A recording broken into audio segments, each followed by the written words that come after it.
Καλησπέρα λοιπόν σε όλους. Απόψε θα μιλήσουμε, όπως έχουμε πει, για το εθνικό κράτος. Είναι ένα τεράστιο ζήτημα που το μελετάει κυρίως η επιστήμη της πολιτικής κοινωνιολογίας και της πολιτιολογίας.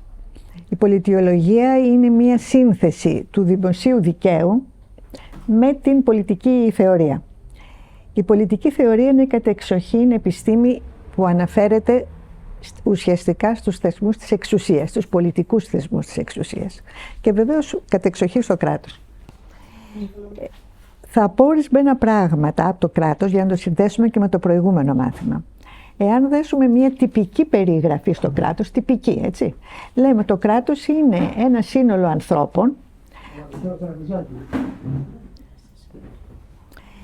που είναι ένας πληθυσμός μιας ορισμένης γεωγραφικής επικράτειας. Η λέξη επικράτεια, να τη σκέπτεστε, σαν να λέμε χώρα, μια συγκεκριμένη δηλαδή γεωγραφικής περιοχής, ο οποίος αυτός ο πληθυσμός έχει δεχθεί ή έχει εξαναγκαστεί να κυβερνάται και να διοικείται κάτω από με έναν ορισμένο τρόπο.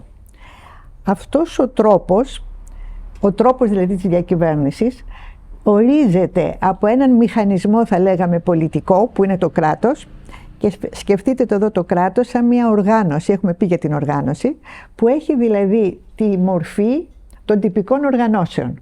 Έχει δηλαδή μηχανισμούς, εργαλεία θα λέγαμε, μηχανισμούς, πολιτικούς όμως, και θα σας πω το πολιτικό αναφέρεται πάντοτε σε σχέσεις εξουσίας.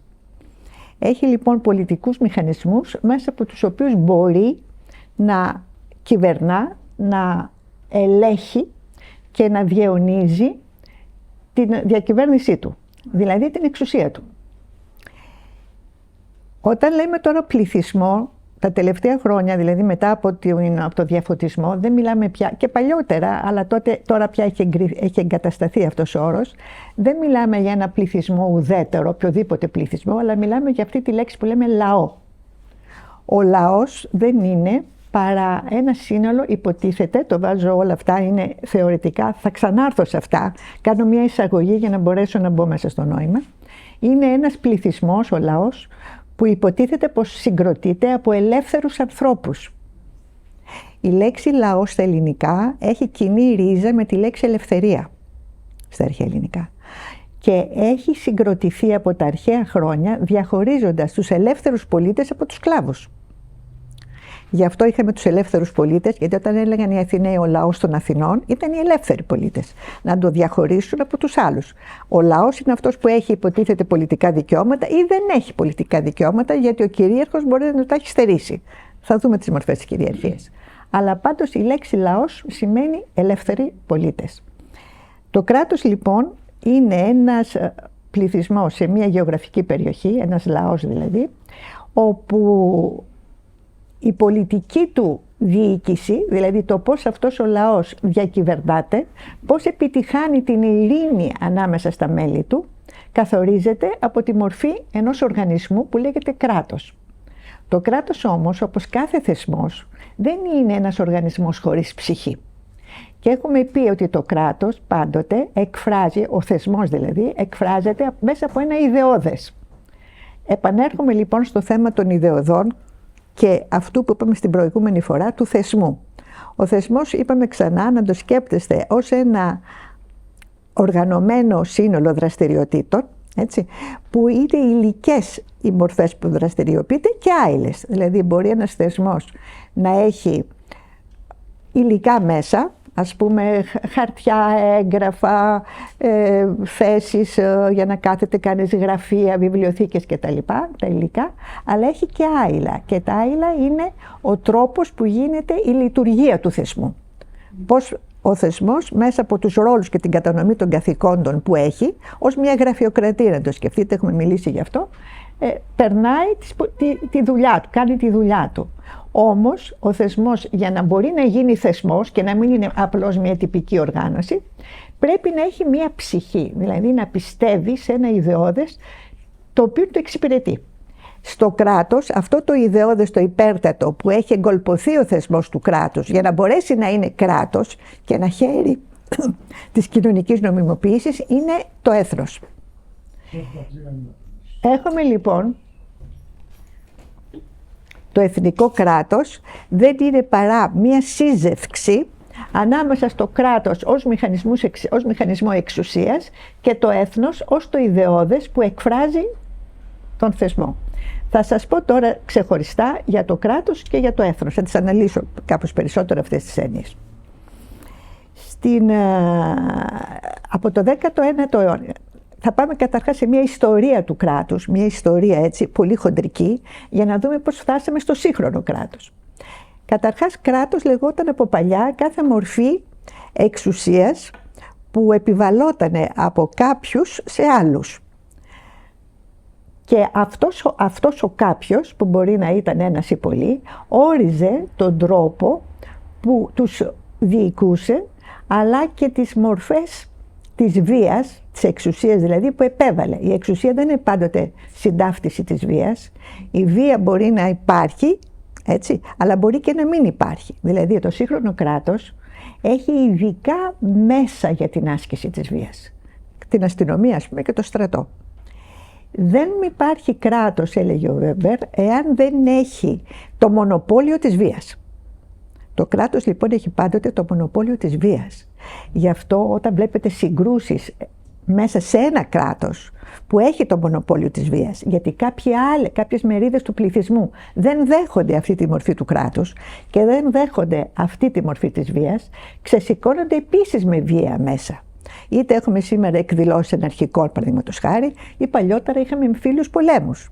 Δηλαδή κάποιες άλλες κοινότητες μέσα στο κράτος διεκδικούν και αυτοί μερίδιο στο κράτος ή ολόκληρο το κράτος, με αποτέλεσμα το κράτος που έχει το μονοπόλιο της βίας να το ενεργοποιεί αυτό το μονοπόλιο για να τους καθυποτάξει. Αλλά και οι άλλοι τότε προσπαθούν να χρησιμοποιήσουν δικά τους μέσα βίας.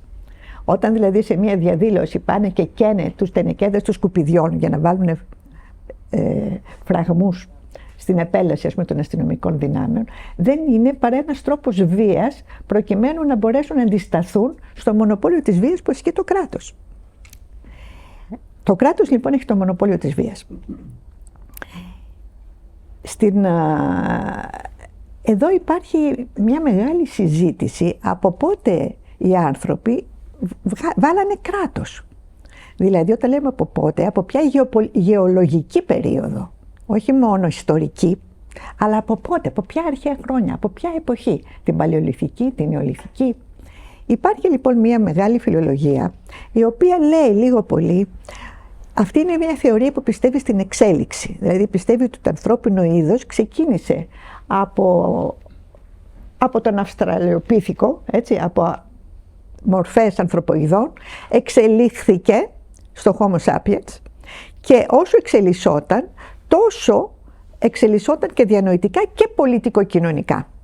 Δηλαδή λένε ότι οι άνθρωποι την παλαιολιθική εποχή, ιδιαίτερα την ύστερη παλαιολιθική, μετά δηλαδή τους παγετώνες, ξέρετε η παλαιολιθική εποχή ισχύει ουσιαστικά από το 250.000 π.Χ. μέχρι περίπου το 10.000 π.Χ.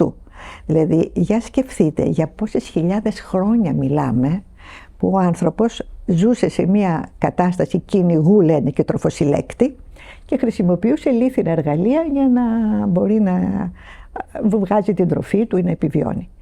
Με το 10.000 μέχρι το 4.000 θεωρείται η νεολιθική εποχή και μόνο μετά το 4.000 έχουμε ξεπεράσει την νεολιθική εποχή και έχουμε μπει σε μια ιστορική εποχή που έχουμε πια άλλα μέσα και παραγωγής πλούτου αλλά και διακυβέρνησης. Πιστεύουν λοιπόν και λένε ότι αυτή η περίοδος από την παλαιολιθική στην νεολιθική και στην ύστερη νεολιθική, προτού φτάσουμε στα ιστορικά χρόνια, οφείλεται κυρίως στην ανακάλυψη της γεωργίας. Λένε δηλαδή ότι οι πληθυσμοί της γης που ήταν σκόρπιοι, φύγαν από την Αφρική, αλλά ήταν σκόρπιοι από την Αυστραλία μέχρι την Ευρώπη. Στην Αμερική δεν την πιάναν τότε γιατί ανακαλύφθηκε αργότερα, ότι αυτοί οι πληθυσμοί δεν είχαν οργανωμένες κοινωνίες. Και όταν για τον οποιοδήποτε λόγο κατέβηκαν στις μεγάλες πεδιάδες, τις έφορες των ποταμών, του Εφράτη καταρχάς, έτσι, που είναι η μεγάλη κοιλάδα, η έφορη κοιλάδα λέγεται, και σε άλλες περιοχές, τον Νείλο, που είναι η Αίγυπτος, ή αργότερα στην Νότια Αμερική που είναι ο Αμαζόνιος κτλ. Εκεί μπορέσανε και ανακαλύψανε τη γεωργία και τους σπόρους, και ο πληθυσμός, επειδή διαιτά το καλύτερα, άρχιζε ο πληθυσμός να αυξάνει. Με την αύξηση του πληθυσμού και με τον πλούτο που συσσωρευόταν σιγά σιγά, αρχίζουν να δημιουργούνται τα πρώτα κράτη. Δηλαδή βγαίνουν πρόσωπα που ασκούν εξουσία ή τάξεις που ασκούν εξουσία ή ομάδες που ασκούν εξουσία, για να μπορέσουν πρώτον να ιδιοποιηθούν τον παραγόμενο πλούτο, διότι ο πλούτος πια ήταν πολύ περισσότερος από όσο έφτανε για τις ανάγκες του πληθυσμού. Τον φυλάγανε σε αποθήκες ειδικές, έτσι βρέθηκε και η γραφή. Έχουμε πλάκες που λέει, οι πρώτες πλάκες της γραφής λένε είναι σχετικές με τις αποθήκες, πόσα κιλά έχουμε φυλάξει κτλ. Οπότε άρχισε σιγά σιγά να βγαίνουν εκείνοι οι μηχανισμοί εξουσίας, πώς θα ελέγχουμε τον πλούτο και πώς θα τον κατανέμουμε. Νεότερες όμως έρευνες έχουν αποδείξει ότι αυτό δεν είναι σωστό. Ότι δεν υπάρχει γραμμική εξέλιξη του ανθρώπου. Ότι ο άνθρωπος από την παλαιολιθική εποχή τα είχε όλα. Είχε δηλαδή και γεωργία και κτηνοτροφία και κυνήγι έκανε και τροφοσυλλέκτης ήτανε. Μάλιστα βγήκε στα ελληνικά πριν από το καλοκαίρι, βγήκε το 23, ένα βιβλίο, δεν ξέρω αν το έχετε δει, «Η Αυγή των Πάντων». Είναι ενός Αμερικανού ανθρωπολόγου και ενός αρχαιολόγου, λέγονται Γκρέμπερ Γουένμπρου. «Η Αυγή των Πάντων» είναι εκδόσεις Διόπτρας. Το βιβλίο αυτό είναι 800 σελίδες. Έχει βγει στα αγγλικά πρώτα το 2021, δηλαδή στα ελληνικά βγήκε σχετικά γρήγορα. Μεταφράστηκε γρήγορα. Ο ένας μάλιστα δυστυχώς από αυτούς μόλις βγήκε το βιβλίο πέθανε, νεότατος. Αυτοί οι άνθρωποι έχουν πάρα πολλά στοιχεία από όλες τις υπήρους, που εκεί αποδεικνύουν με τα ευρήματα τα αρχαιολογικά, τα σύγχρονα πια, ότι αυτή η θεωρία της εξέλιξης δεν ισχύει. Ότι έχουμε παλαιολιθικά ευρήματα που οι άνθρωποι διοικούντο κατά έναν τρόπο εξισωτικά. Δηλαδή υπήρχαν τρόποι διακυβέρνησης εξισωτικοί. Παραδείγματος χάρη, κάποιοι αναλάμβαναν την εξουσία για ένα χρονικό διάστημα, 3 μηνών, και μετά αυτοί φεύγανε και έρχονταν άλλοι. Κάποιοι, ας πούμε, διοικούντο με τους κατόπιν ψηφοφορίας, με κάποιο τρόπο ψηφίζανε με κάτι πλακίδια κτλ. Και βγάζανε κάποιους ηγέτες, τους οποίους τους χρησιμοποιούσαν για κάποιο ορισμένο χρονικό διάστημα και μετά τους άλλαζαν. Επίσης δείχνουν ότι ακόμα και όταν πήγαν στις πεδιάδες του Εφράτη, παραδείγματος χάρη, στη Βαγδάτη, εκεί στην περιοχή της Βαγδάτης και αλλού, ότι παράλληλα την ίδια εποχή υπήρχαν πληθυσμοί που δεν δέχτηκαν αυτό και δεν δέχτηκαν να πάνε στις πεδιάδες, γιατί θεώρησαν τη δουλειά πάρα πολύ κουραστική. Δηλαδή υπάρχουν μάλιστα, αυτοί αποδεικνύουν με στοιχεία, στη βορειοδυτική ακτή των Ηνωμένων Πολιτειών, ομάδες πληθυσμών που άλλοι έχουν ακολουθήσει τη γεωργία και άλλοι έχουν φύγει από αυτή τη φυλή που ήταν μαζί, παραδείγματος χάρη, φύγανε γιατί δεν θέλανε ένα γεωργοί.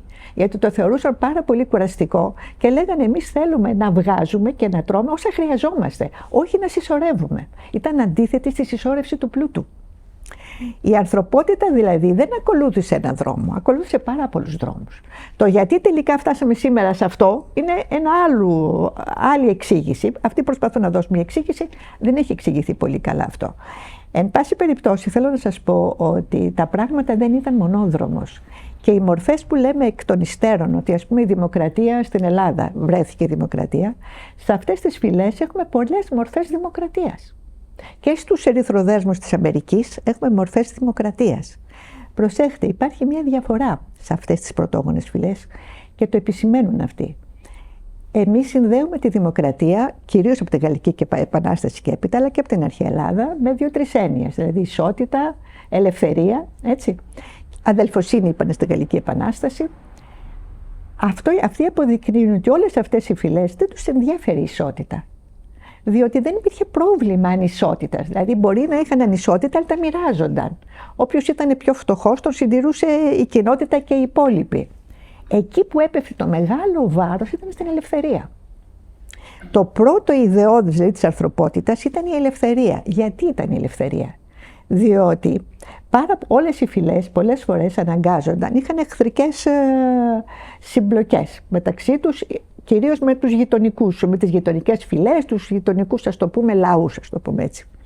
Είχαν συμπλοκές. Γιατί ή για τον πλούτο, γιατί ήταν εποχές ξηρασίας, ας πούμε, και έπρεπε να βρουν τρόπους να επιβιώσουν, είτε για γυναίκες, δεν τους φτάνανε και θέλανε να κάνουν περισσότερα παιδιά, και για διάφορους λόγους είχαν εχθρικές συγκρούσεις. Αυτούς που πολλές φορές που οι νικητές παίρνανε τους ηττημένους δούλους. Το πρόβλημα λοιπόν της ελευθερίας ήταν να είμαι ελεύθερος, και μάλιστα πριν από το να κάνουν δούλοι, την ελευθερία την εννοούσαν ελευθερία μετακίνησης. Φεύγω όποτε μου έρχεται. Πάω όπου μ' αρέσει. Δεν μπορούσε να μου πει κάποιος μη φεύγεις, είσαι εδώ. Δεν υπήρχαν σύνορα. Καθόμουν εδώ, δεν μου άρεσε η φυλή αυτή, δεν μου άρεσε ο τρόπος που δουλεύανε, έφευγα και πήγαινα σε άλλη φυλή. Έφτιαχνα μόνος μου το κονάκι μου, με την οικογένειά μου και με τους συγγενείς μου. Αυτή η ελευθερία της μετακίνησης ήταν το πρώτο που τους ενδιέφερε. Και μετά ήταν η ελευθερία το να φτιάχνω εγώ τις σχέσεις που θέλω. Δηλαδή υπήρχε μια μεγάλη ελευθερία στο τι κοινωνικές σχέσεις συγκροτούσαν. Ήταν σχέσεις γάμου, συγγένειας, ήταν σχέσεις φιλίας, πολύ μεγάλη σημασία στη φιλία. Όλα αυτά για μας τώρα ακούγονται καινούρια. Οι άνθρωποι αυτοί, τουλάχιστον δεν μπορώ να είμαι σίγουρη, γιατί δεν είμαι αρχαιολόγος ούτε ανθρωπολόγος, αλλά το βιβλίο τους έχει 800 σελίδες παραδείγματα, αρχαιολογικά ευρήματα. Μου φάνηκε πιστικό σε πολλά πράγματα, όχι σε όλα, αλλά σε αρκετά. Θέλω λοιπόν να πω ότι όταν αρχίσουμε λοιπόν να μιλάμε για κράτος, πάμε ουσιαστικά στην ιστορική περίοδο, γιατί τα άλλα δεν τα ξέρουμε. Ή και να τα ξέρουν κάποιοι αρχαιολόγοι, δεν τα έχουν διαδώσει. Παραδείγματος χάρη, έχετε ακούσει πάρα πολλές φορές στο κίνημα των γυναικών που μιλούσαν για τα κράτη, πως τα διοικούσαν οι γυναίκες. Υπήρχε μια γυναικοκρατία στους θεσμούς. Αυτοί αυτό το υποστηρίζουν με τον εξής τρόπο, ότι στα ευρήματα που έχουν βρει τα αρχαιολογικά, ότι οι μορφές, όχι μόνο οι θεές που ήταν οι γυναικείες μορφές, γιατί οι γυναικείες σπουδές αυτό ανέδειξαν, τα αγαλματίδια που ήταν οι γυναίκες θεότητες, έτσι. Στην Κρήτη παραδείγματος χάρη, οι γυναίκες ήταν αυτές που δέσποζαν στην εικονογράφηση. Από εκεί πολλές γυναίκες πήρανε αυτό το θέμα ότι υπήρχε γυναικοκρατία.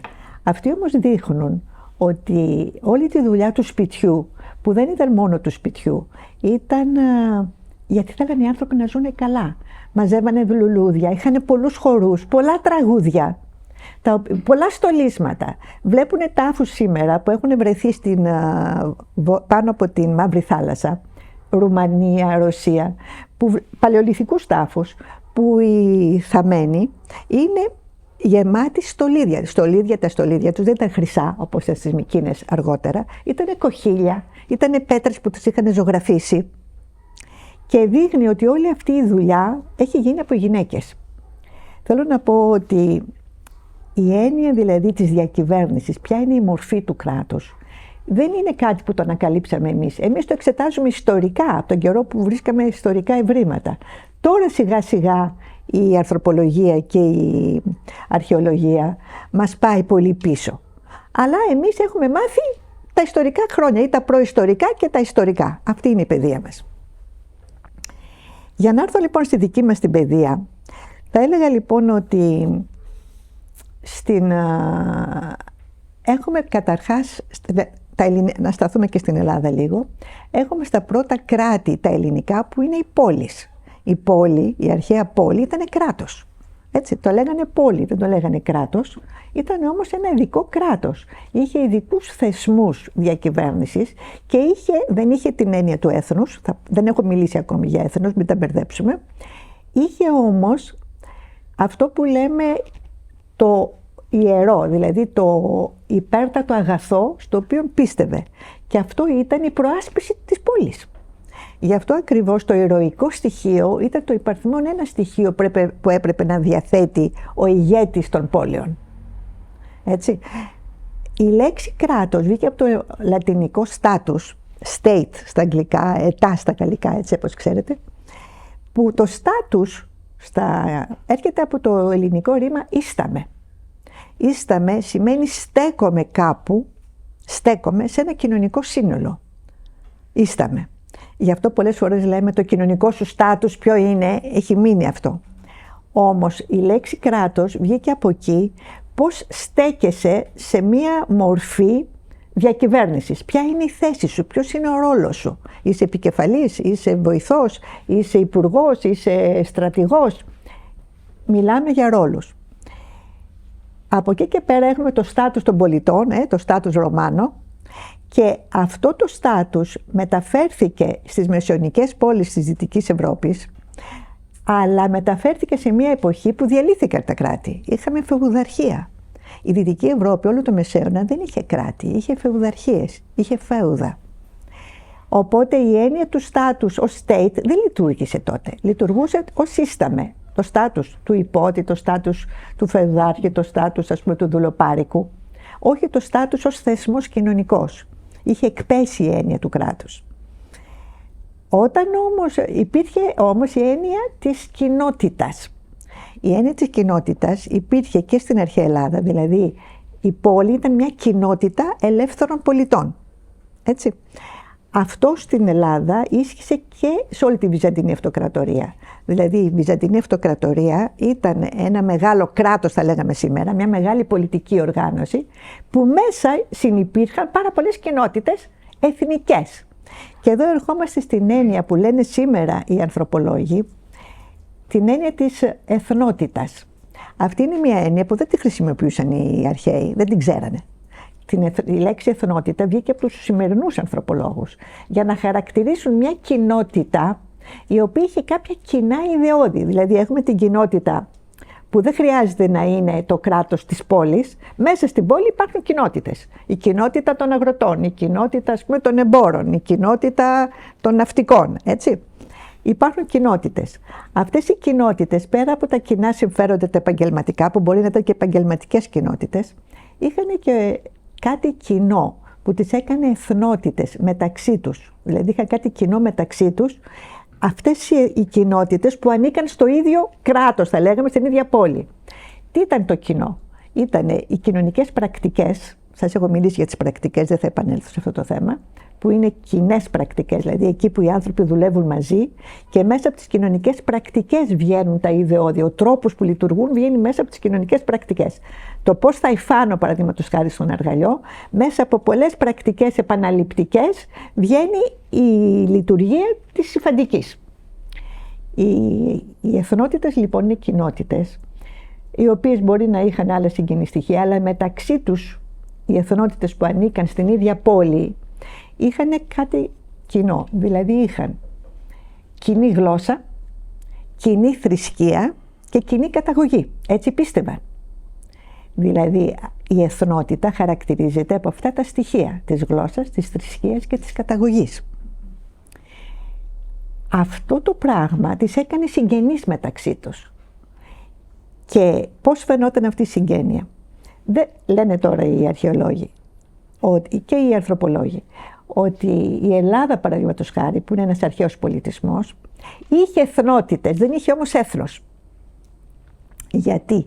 Γιατί συνδέουν τη λέξη έθνος με το σύγχρονο κράτος. Αυτό όμως δεν ευσταθεί στην Ελλάδα, κατά τη γνώμη μου βέβαια και κατά τη γνώμη κι άλλων. Δεν ευσταθεί. Γιατί πράγματι το έθνος ως ιδεώδες πάει και προσαρτάται σαν ένα μεγάλο κρατικό θεσμό. Η πόλη, ας πούμε, η αρχαία ελληνική δεν έχει την έννοια του έθνους. Δεν λέγεται έθνος η πόλη, είναι πόλη, είναι κρατικός φορέας. Και το ιδανικό του, όπως σας είπα, είναι ο ηρωισμός, είναι η ελευθερία της πόλεως. Δεν υπάρχει έθνος. Οπότε σου λένε η αρχαία Ελλάδα, που λέμε εμείς ότι η λέξη έθνος, είμαστε έθνος από τα ιστορικά χρόνια, λένε τώρα οι μεγάλοι σχολιαστές αυτού που ασχολούνται με την εθνογραφία κτλ., ότι η Ελλάδα δεν ήταν έθνος. Έγινε έθνος μετά την απελευθέρωση που ίδρυσε κράτος. Ότι ο θεσμός του έθνους πάει μαζί με το κράτος στο σύγχρονο. Θα έρθουμε πώς έγινε το σύγχρονο κράτος. Αυτό όμως δεν ευσταθεί πολύ. Γιατί? Γιατί πράγματι η εθνότητα είναι μια κοινότητα. Δηλαδή είναι ένας οργανισμός, έτσι, όπως θα λέγαμε σήμερα, ένας θεσμός αυτοδιοίκησης. Έτσι. Η αυτοδιοίκηση είναι ένας πολιτικός οργανισμός. Αυτή η εθνότητα λοιπόν είχε μαζί με άλλες μορφές αυτοδιοίκησης, όπως στην Ελλάδα παραδείγματος χάρη σήμερα, αυτοδιοίκηση, έχουμε αυτοδιοίκηση αναπεριοχές που την έχουμε καθορίσει. Όλες όμως έχουν κάποια κοινά στοιχεία. Όλοι πιστεύουν ότι είναι Έλληνες. Έτσι. Όλοι πιστεύουν, αλλά η επίσημη θρησκεία είναι ας πούμε ο Ορθόδοξος χριστιανισμός και όλοι μιλάνε ελληνικά. Άρα έχουν κάποια κοινά δεδομένα. Μα αυτά υπήρχαν και στα αρχαία χρόνια. Δηλαδή οι πόλεις είχαν αυτά τα κοινά στοιχεία στην περιοχή του ελλαδικού χώρου, της ελλαδικής επικράτειας. Πότε φάνηκε αυτό, επειδή μας λένε ότι δεν είμαστε έθνος? Πότε φάνηκε αυτό? Όταν πέφτει σε κίνδυνο μια περιοχή επικράτειας, όπως έγινε με τους Περσικούς πολέμους, τότε ξαφνικά όλες οι πόλεις που δεν θεωρούνται έθνος, ήταν εθνότητες, σύνολο εθνοτήτων, ξαφνικά όλοι ενώθηκαν και είπαν είμαστε Έλληνες. Δηλαδή στους Περσικούς πολέμους όλα τα γραπτά είναι ότι το έθνος των Ελλήνων. Μιλάνε για έθνος, δεν μιλάνε για εθνότητα. Επίσης στους Τροικούς πολέμους ο Όμηρος, ενώ στην αρχή μιλάει για Αχαιούς, Αργίους και διάφορους τέτοιους τοπικά, μιλάει σε ένα σημείο για Πανέλληνες, ότι οι Πανέλληνες συνασπίστηκαν για να πάνε στην Τρία. Χρησιμοποιεί τον όρο Έλληνες. Επίσης το βλέπουμε αυτό στους Ολυμπιακούς Αγώνες. Στην Ολυμπιάδα, παραδείγματος χάρη, έχει βρεθεί άγαλμα αφιερωμένο στον Ηρακλή, νομίζω στην 48η Ολυμπιάδα, που μιλάει οι Έλληνες τίμησαν τον Ήρο και κατατέθηκε στον Παντίο των Δελφών. Σε πολλά γραπτά, ο Ηρόδοτος μιλάει για Έλληνες. Δηλαδή έχουμε σε πάρα πολλά γραπτά, όταν οι Έλληνες, η ελληνική επικράτεια βρέθηκε μπροστά σε κίνδυνο και έπρεπε όλοι μαζί να συνασπιστούν, τα διαφορετικά δηλαδή κράτη, διαφορετικές πόλεις, για να αντιμετωπίσουν τον εχθρό, χρησιμοποίησαν τον όρο έθνος. Άρα εδώ υπάρχει ένα πρόβλημα. Ότι πώς λοιπόν το έθνος ξαφνικά εδώ υπάρχει και εσείς μα λέτε πως δεν υπάρχει. Υπάρχει εθνότητες, ναι, αλλά και η εθνότητα είναι μια μορφή έθνους από τη στιγμή που φέρνει στη συγγένεια διαφορετικές πόλεις. Αλλά ας πούμε ότι δεν είναι έθνος. Πώς χρησιμοποιούν τον όρο Έλληνες ως έθνος, γιατί λένε το έθνος των Ελλήνων. Η αλήθεια είναι ότι ένας πολιτισμός δεν είναι συνεχής. Μπορεί να πιστεύουμε σε μια ιστορική συνέχεια, αλλά αυτό δεν πάει να πει ότι η ιστορική συνέχεια δεν έχει διακοπές.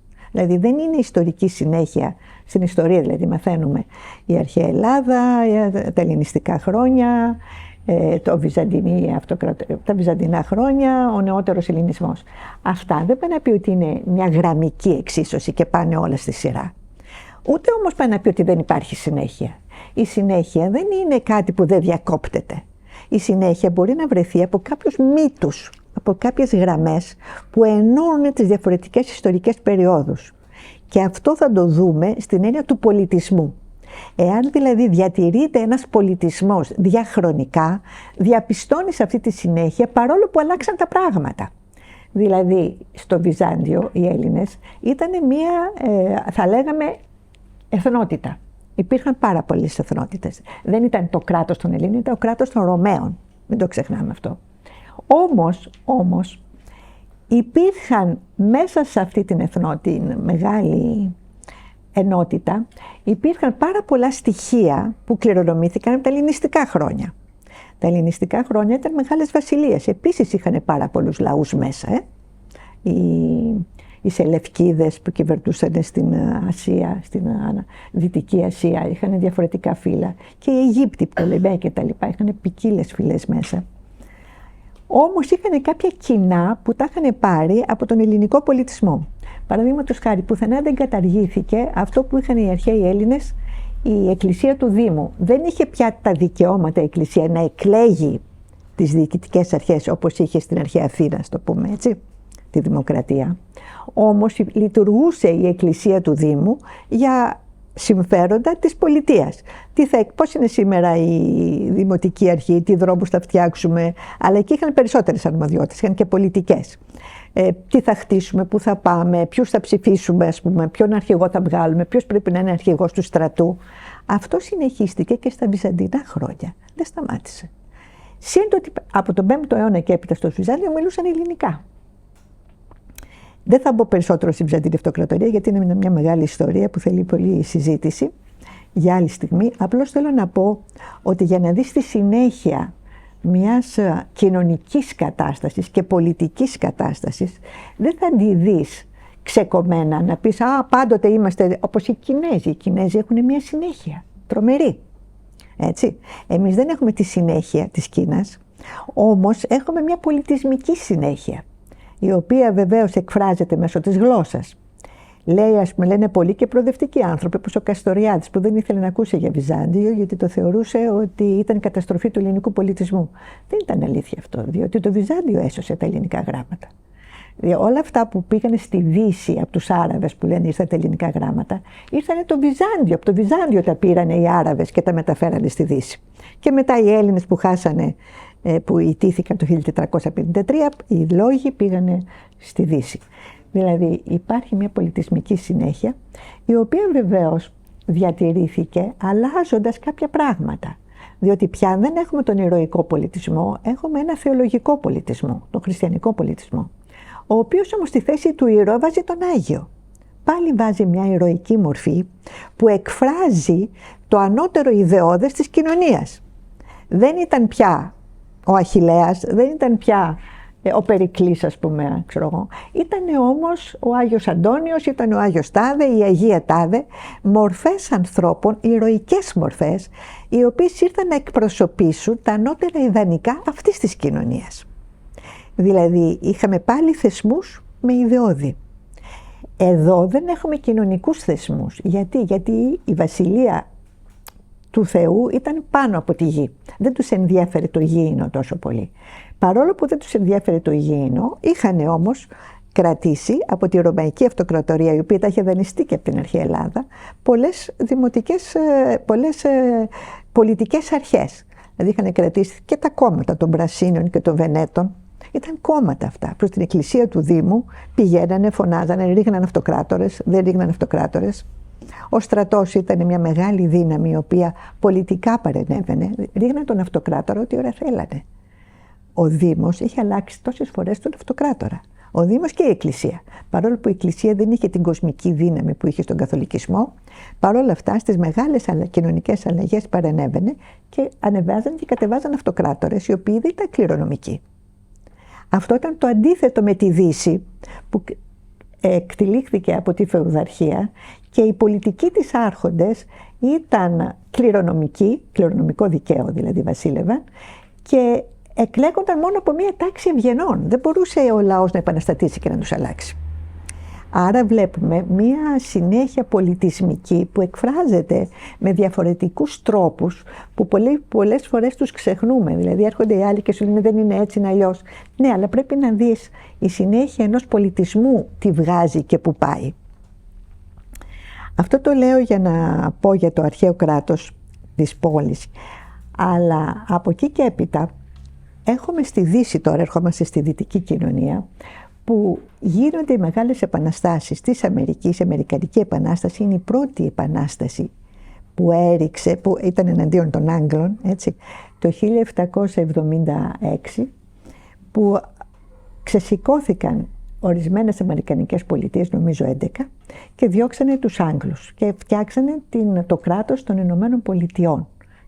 Το κράτος υπήρχε ήδη με την Αγγλική Επανάσταση. Μετά τον πόλεμο του 1648 τελείωσε ο 30ετής πόλεμος στην Ευρώπη. Ένας πόλεμος φοβερός ανάμεσα στα βασίλεια, θα λέγαμε, στα κράτη της Γερμανίας και των Καθολικών και της Γαλλίας κυρίως. Αλλά τελείωσε και ο 80ετής πόλεμος ανάμεσα σε Ολλανδία και Ισπανία. Ήταν φοβερή πόλεμη αυτή. Τελείωσε το 1648, έγινε η ειρήνη της Βεσφαλίας και ιδρύθηκαν τα ευρωπαϊκά κράτη. Δηλαδή αυτό το κράτος ανήκει στους Γάλλους, ορίστηκαν τα σύνορα δηλαδή. Μετά από αυτή τη συνθήκη έχουμε τα κράτη να εμφανίζονται πια ως μηχανισμοί πολιτικοί, οι οποίοι διοικούνται από βασιλιά. Δηλαδή υποχωρεί η φεουδαρχία και έχουμε τη βασιλεία πια να εδραιώνεται. Δηλαδή ο πιο ισχυρός φεουδάρχης γίνεται ο βασιλιάς. Έχουμε και την εγκαθίδρυση μιας τάξεως, της αριστοκρατικής τάξεως. η οποία ασκεί την εξουσία μέσω του βασιλιά. Ο βασιλιάς είναι ο εκπρόσωπος της αριστοκρατίας, έτσι. Έχουμε δηλαδή ένα ταξικό διαχωρισμό, μια ταξική διαφοροποίηση στην Ευρώπη μεταξύ αριστοκρατίας και των άλλων, των φτωχών, των πληβίων. Σιγά σιγά όμως έχουμε την ανάπτυξη της αστικής οικονομίας, έτσι. Ανεβαίνει η αστική τάξη και έχουμε τις μεγάλες αστικές επαναστάσεις και στην Αμερική, γιατί και στην Αμερική οι αστεί ξεσηκώθηκαν εναντίον των βασιλείων της Αγγλίας. Και στη Γαλλία 2 χρόνια αργότερα, δηλαδή το Αμερικανικό Σύνταγμα ψηφίστηκε, αν θυμάμαι καλά, το 1786. 1786 και το Γαλλικό το 1788. Όχι, συγγνώμη, 1789 έγινε η Επανάσταση, τότε ψηφίστηκε το Γαλλικό. Είχε γίνει η Επανάσταση στην Αμερική το 1776, αλλά το Σύνταγμα ψηφίστηκε το 1778. Η διαφορά δηλαδή μεταξύ Αμερικανικού και Γαλλικού είναι μόνο 2 χρόνια. Τα συντάγματα αυτά ήταν επαναστατικά, διότι για πρώτη φορά πολεμούν αυτό που λέμε, έρχεται μια νέα κοινωνική τάξη στην εξουσία. Υποχωρεί η αριστοκρατική τάξη και στην Αμερική την εκπροσωπούσαν οι Άγγλοι οι ηγεμόνες. Στη Γαλλία έχουμε τους βασιλιάδες, του Λουδοβίκο κτλ. Και ανεβαίνει στην εξουσία μια καινούρια τάξη κοινωνική. Η λεγόμενη αστική τάξη. Οι έμποροι, οι βιομήχανοι που είχαν αρχίσει πια να αναδύονται ως ισχυροί και κάτοχοι του πλούτου. Έχουμε δηλαδή εδώ ένα μηχανισμό πάλι εξουσίας. Αυτός ο μηχανισμός εξουσίας, αυτό είναι το αντικείμενο της πολιτικής θεωρίας. Και όταν μιλάμε για πολιτική κοινωνιολογία, μιλάμε για εκείνη την επιστήμη η οποία έρχεται να μελετήσει το κράτος ως μηχανισμό εξουσίας και με τους φορείς τους και με τις δραστηριότητές τους. Δεν θα κάνουμε πολιτική κοινωνιολογία, απλώς να σας δώσω κάποιες έννοιες για να καταλάβετε τα διαφορετικά αντικείμενα και πώς αυτά συνδέονται μεταξύ τους. Με τις επαναστάσεις όμως αυτές είχε προηγηθεί το κίνημα το πνευματικό του διαφωτισμού, είχαν πάρει αυτοί που προείσταντος στους αγώνες αυτούς όλα τα ιδεώδη του διαφωτισμού, ιδρύουν λοιπόν κράτη τα οποία είναι ενιαία με λαό που τον θεωρούν ελεύθερο. Εδώ εγκαθιδρύεται η έννοια του λαού, έτσι. Και έχουμε και το φαινόμενο της λαϊκής κυριαρχίας για πρώτη φορά, ότι ο λαός είναι κυρίαρχος. Τι εννοούν εδώ λαϊκή κυριαρχία? Εννοούν ότι υπάρχει ο λαός, έχει τη δυνατότητα να παρεμβαίνει στα πολιτικά και την εξουσία την ασκεί η λαϊκή πλειοψηφία. Η πλειοψηφία ασκεί την εξουσία και η μειοψηφία πρέπει να γίνεται σεβαστή και να μην την πολεμάνε, να είναι θεμητή, να λειτουργεί μέσα στην κοινωνία, αλλά την εξουσία θα την ασκεί η πλειοψηφία. Αυτή είναι η αρχή της λαϊκής κυριαρχίας. Αυτό εγκαθιδρύθηκε μαζί με την ιδέα της αντιπροσωπευτικής δημοκρατίας. Για πρώτη φορά δηλαδή το κράτος διοικείται από ένα θεσμό πολιτικό, το κράτος δηλαδή παίρνει ένομη μορφή. Ένομη. Ο νόμος είναι ο κυρίαρχος στο διαφωτισμό και στα πρώτα αυτά κράτη, γιατί μέχρι τότε ήταν θεϊκός νόμος. Εδώ για πρώτη φορά φεύγουμε από το φυσικό δίκαιο και πηγαίνουμε στο θετό δίκαιο. Δηλαδή το κράτος θεσμίζεται ως νομικό πρόσωπο. Και ως νομικό πρόσωπο όμως κυριαρχίας, που έχει το δικαίωμα πια της βίας, αλλά χρειάζεται για να το ασκήσει αυτό, θέλει νομιμοποίηση. Δηλαδή πρέπει η λαϊκή κυριαρχία να το εγκρίνει. Παλιότερα δεν χρειαζόταν λαϊκή κυριαρχία, δεν χρειαζόταν επικύρωση, νομιμοποίηση από τα κάτω. Μπορεί ένας ηγέτης να κατακτούσε το κράτος και επειδή ήταν ο πιο ισχυρός να επέβαλε με τους στρατιωτικούς του μια δικτατορία θα λέγαμε σήμερα και να κυβερνούσε. Στην αρχαία Ελλάδα είχαμε λαϊκή κυριαρχία, διότι είχαμε δημοκρατία και μάλιστα άμεση δημοκρατία. Μεγάλη υπόθεση αυτό. Δηλαδή άμεση δημοκρατία, αν αφαιρέσουμε τις παλαιολιθικές εποχές και τις νεολιθικές από ό,τι λένε οι αρχαιολόγοι, δεν εμφανίστηκε παρά μόνο στην αρχαία Ελλάδα ύστερα από τα ιστορικά χρόνια, τον 5ο και τον 6ο π.Χ. αιώνα. Μετά αυτό χάθηκε. 200 χρόνια δηλαδή είχαμε δημοκρατία. Μετά χάθηκε. Έρχονται λοιπόν τώρα τα κράτη της Ευρώπης, τα δυτικά, μέσα από την εμπειρία της φεουδαρχίας και των βασιλιάδων και θεσπίζουν την αντιπροσωπευτική δημοκρατία.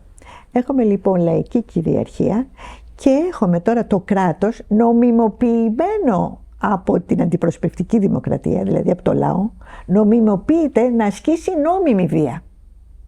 Και θεσπίζονται πια τα όργανα της βίας, όπως είπαμε, ο στρατός και η αστυνομία, αλλά είναι εγκεκριμένα, υποτίθεται έχουν γίνει αποδεκτά από το λαό. Εδώ υπάρχει μια πολύ μεγάλη συζήτηση τώρα, ότι υπάρχει η συζήτηση ανάμεσα στη μαρξιστική πολιτική θεωρία, αλλά και σε άλλους θεωρητικούς, οι οποίοι λένε ότι δεν σταμάτησαν οι ταξικοί αγώνες. Ότι κέρδισε μεν η αστική τάξη, αλλά τα κοινωνικά στρώματα που δεν ανήκαν στα αστικά στρώματα, έτσι, όπως οι εργαζόμενοι, εξακολουθούσαν να αντιδρούν και επειδή αντιδρούσαν καταπιέζονταν από το κράτος, θα πούμε τώρα γιατί είναι εθνικό κράτος αυτό, από το κράτος, γι' αυτό λεγόταν και αστικό κράτος, λέγεται αστικό κράτος και λέγεται και κράτος δικαίου, γιατί στηρίζεται στον νόμο. Το αστικό λοιπόν ή το κράτος δικαίου επιβάλλει μέσα από από τους δικούς του μηχανισμούς, οι οποίοι είναι, προσέχτε, θυμάστε τι σας είπα για τη γραφειοκρατία. Είναι μηχανισμοί της γραφειοκρατίας που είναι πάρα πολύ ισχυροί. Σας είχα πει ότι ο Φρυδερίκος της Προσίας ήταν ο πρώτος που εφήρμοσε τη γραφειοκρατία στο στρατό. Η γραφειοκρατία είναι μια μορφή διοίκησης πάρα πολύ ισχυρή. Διότι θέλει απρόσωπη εξουσία, δεν μπορείς να την βάλεις με την εξουσία γιατί είναι απρόσωπη. Και γιατί επίσης οι άνθρωποι μπαίνουν σε ρόλους προσωρινά, όχι για όλη τους τη ζωή. Μεθαύριο φεύγεις εσύ, έρχεται άλλος. Και αγωνίζεται καθένας να κρατήσει το ρόλο του. Είναι πολύ δύσκολο να αλλάξεις ρόλο. Αυτή είναι η επανάσταση που προσπαθεί να φέρει ο μαρξισμός, ότι να μπορούν οι άνθρωποι να μην είναι αγκιστρωμένοι στο ρόλο τους. Αλλά τι λέει όμως? Λέει ότι τα κατώτερα στρώματα να μπορέσουν να ανέλθουν αυτά στην εξουσία και ότι αν έρθουν αυτά στην εξουσία θα επέλθει πηγής ειρήνη κτλ. Δηλαδή ένα άλλο όραμα το οποίο είναι επίσης τοπικό. Αυτό δεν το απέδειξε μόνο η πραγματικότητα. Το απέδειξε γιατί και ο ίδιος ο Μάρξ είχε μια καταγωγή εβραϊκή. Δηλαδή αν δείτε όλη η εβραϊκή λογική έχει ένα τέλος στην μεταθάνατο ζωή, έτσι, και την πήρε και ο χριστιανισμός. Έχουμε δηλαδή μια ουτοπία ότι στο τέλος θα βασιλεύσει το βασίλειο του Θεού, λέγανε αυτοί, της καλοσύνης και της ανθρωπιάς, έλεγε ο Μάρξ. Δεν έδινε συνταγές για την κοινωνία του μέλλοντος ο Μάρξ, είχε αρνηθεί να πει πώς θα είναι.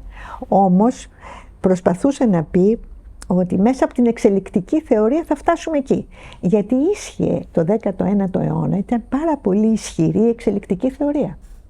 Μην ξεχνάμε ότι από τα μέσα και έπειτα του 19ου αιώνα έχουμε την εξελικτική θεωρία του Δαρβίνου, η οποία αποδείχθηκε και στη φύση ο εξελικτισμός, όχι μόνο στην κοινωνία.